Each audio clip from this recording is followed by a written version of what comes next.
Friends, ఇది వచ్చేసి మనకు ఎయిర్ పంప్ అనమాట. సో ఇది వచ్చేసి మనకు బైక్కి, అలాగే కారుకి, అలాగే బెలూన్స్కి, అలాగే సైకిల్కి, ఈ నాలుగిటికి ఇది ఉపయోగపడడం జరుగుతుంది. సో ఇది నేను 5 నెలల క్రితమే దీన్ని కొనడం జరిగింది. అయితే దీని రివ్యూ ఇవ్వడం కోసం ఈ వీడియో చేస్తున్నాను అన్నమాట. సో ఇది మనకి బడ్జెట్లో వస్తుందన్నమాట. 500 లోపల ఇది బడ్జెట్లో మనకు రావడం జరుగుతుంది.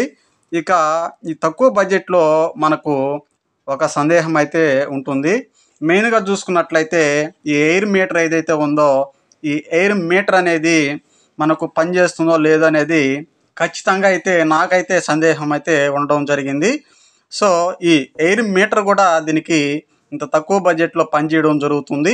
ఇక దీని బిల్డ్ క్వాలిటీ చూసుకున్నట్లయితే మనకు ఇది ఐరన్ ప్లస్ స్టీలు 2 మిక్సింగ్ ఉండడం జరుగుతుంది. సో ఇప్పుడు మనం ఏంటంటే దీని ఎయిర్ మీటరు ఏదైతే ఉందో, ఈ ఎయిర్ మీటర్ని చెక్ చేసి చూద్దాము. లైవ్గా మీకు ఈ వీడియోలో చూపిస్తాను. ఒకవేళ మీరు దీన్ని తీసుకోదలుచుకుంటే నేను డిస్క్రిప్షన్లో దీని యొక్క లింక్ ఇవ్వడం జరుగుతుంది. అక్కడి నుంచి అయితే మీరు తీసుకోగలరు. ఇప్పుడు నేనేంటంటే ఈ ఎక్సెల్ టైర్కి ఎంత గాలి ఉందో నేను ఇప్పుడు చెక్ చేయబోతున్నాను అన్నమాట. ఇక్కడ మీరు చూసుకోవచ్చు, నేను ఎక్సెల్ టైర్కి వెనక బ్యాక్ టైర్కి అయితే పెట్టేశాను. ఇక్కడ మనకు గాలి వచ్చేసి ఎయిర్ వచ్చేసి 40% చూపిస్తుంది. సో ఇదన్నమాట. మీటర్ కూడా పర్వాలేదు, పనిచేస్తుంది.